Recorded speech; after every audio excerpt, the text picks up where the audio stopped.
it's really the language you use to yourself, the deservingness, the worthiness, how you speak to yourself. Because a lot of us, if you spoke to other people, if you spoke to your friends the way you speak to yourself in your head, how many of them would still be your friend? And that was a question I had to answer. I'm like, damn, like, because I'm always my biggest critic. I'm really tough on myself in my head.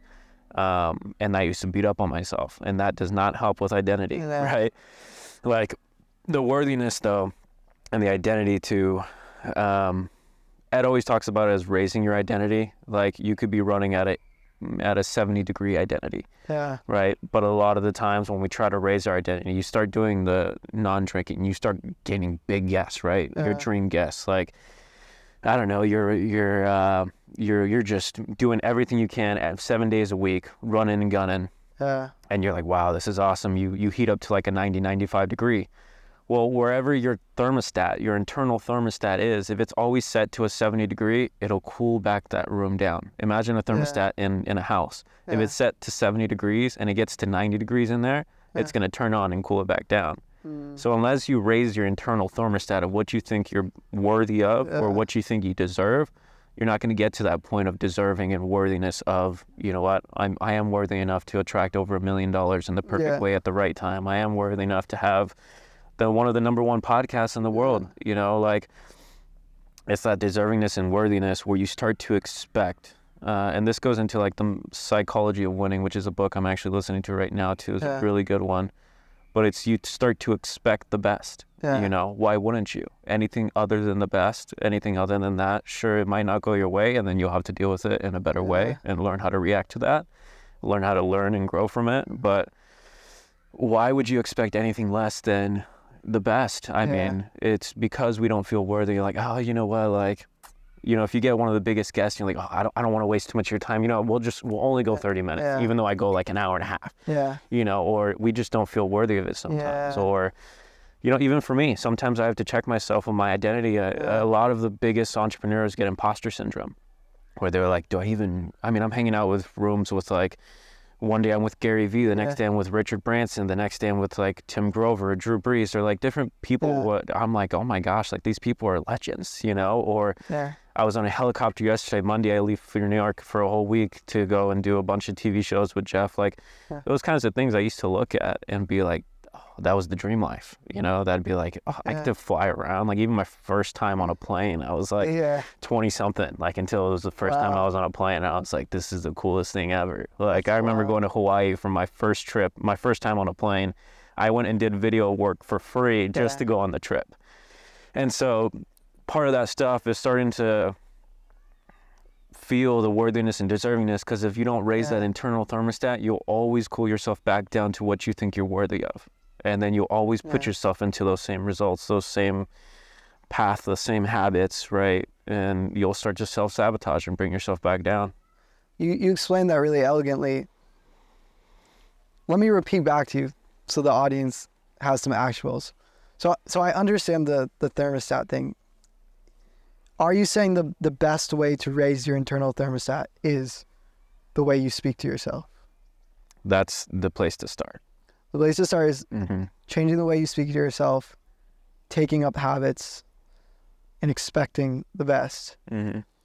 There's one thing you said, like with the 30-minute meeting, like when you interview bigger people. I mean, I definitely have had moments like that.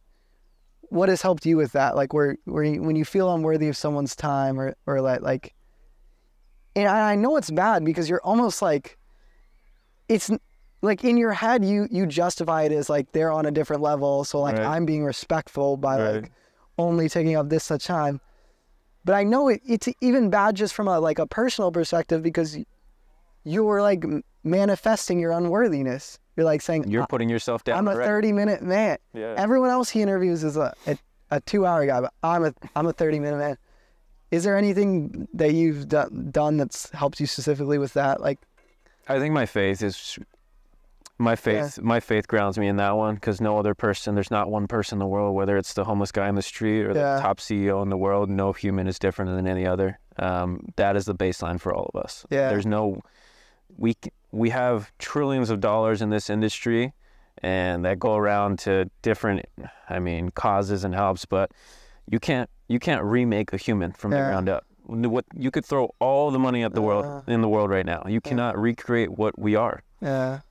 You know, like same thing with, you might think you put a Rolex on and you're like, oh, dude, that's way too nice for me. Like, I can't see myself spending this much on a watch or ever doing this. You're already putting yourself down because you're thinking that piece of material is worth more than you are. Yeah. Like that, you should, in the identity side, be like, I don't know if that thing's worth being on my wrist, you know, because I know who made me, I know who created me, and I know what is inside me. That's where mine really got grounded. And it's still a struggle. I mean, it's still a struggle. It's easier said than done. Yeah, it's easier said than done. But those are the things that I have to tell myself in those moments, like going up after John Gordon. Yeah. You know, or I'm like, dude, am I even worthy of getting on this stage? Yeah. Like 90% of the people in the room had bigger businesses or more money than me, but I'm the one speaking in front of them. But I still had to go up there and just know who I am.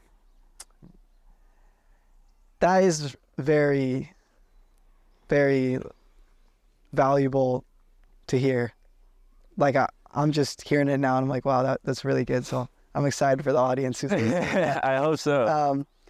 I do think of that a little bit with the Soul Wealth brand. Like part of the reason where I always say like not to measure success by money, possessions, or achievements is not that I'm not trying to avoid those things. I don't think they're bad, but it's that like, if right now where I'm at, if I were to measure my success by those things, and I went into these rooms that you're talking about, I would have to feel unworthy. By that metric of success, I would have to feel unworthy. But if I measure by relationships and memories, I know that I have really good relationships. I know I have people calling me every day, people texting me, people inviting me to events. Like I know that I could travel to almost all the states in the U.S. and I would have a couch to sleep on. And I'm like, dude, there's probably people you're wealthy in these rooms that don't have that. And for me, it's like a way to like justify that I have value to give. It's like I really do have relationship. Like you said something, you can't give what you don't have. And I know that I have value in relationships and that I can teach it to people. But I think to take it even one step further is that you might be someone who doesn't have money and you don't have relationships and you're lonely, and maybe you moved here from Hong Kong and you're just learning English and you don't have any friends. But that's where it goes, like faith takes it a step further, because faith says you don't get your value from money, possessions, achievements. You don't get it from your status or relationship with other people. You give it because you're a loved son of God. And if you're a loved son of God, you always have something that you can add to people's lives, which is you can tell them the good news. And so it's like it really does equal everyone out there. And the more that was like something that was hard for me, which is like, I think that entrepreneurship and faith work together, and I think that science and faith work together. I think that there's select people who try to make them seem like mutual, more so with science and faith. That's how I was. But there was something with that I always struggle with, which was this quote: "You're the five people of." Some of the five people. The quote, you're the sum of the five people you surround yourself most with, which I was obsessed with that quote. And I loved that quote. And it changed my life because I surround myself with successful people and their success became my success. But the issue was when I lived super hard by that quote, I started to think, and this was my naivety, that I started to see like people I hung out with as worthy and unworthy. I was like, these people are successful, I need to be with them. These people aren't successful, I shouldn't be with them. Which is, from a general sense, that's like a good mindset, but from a faith sense, it can quickly lead to pride and quickly say like, oh yeah. And that was something that I struggled with, was like, I started to like judge my hangouts, judge the people like, oh, who's worthy, who's unworthy. And then, and the Bible says over and over and over again, like you are not better than anyone.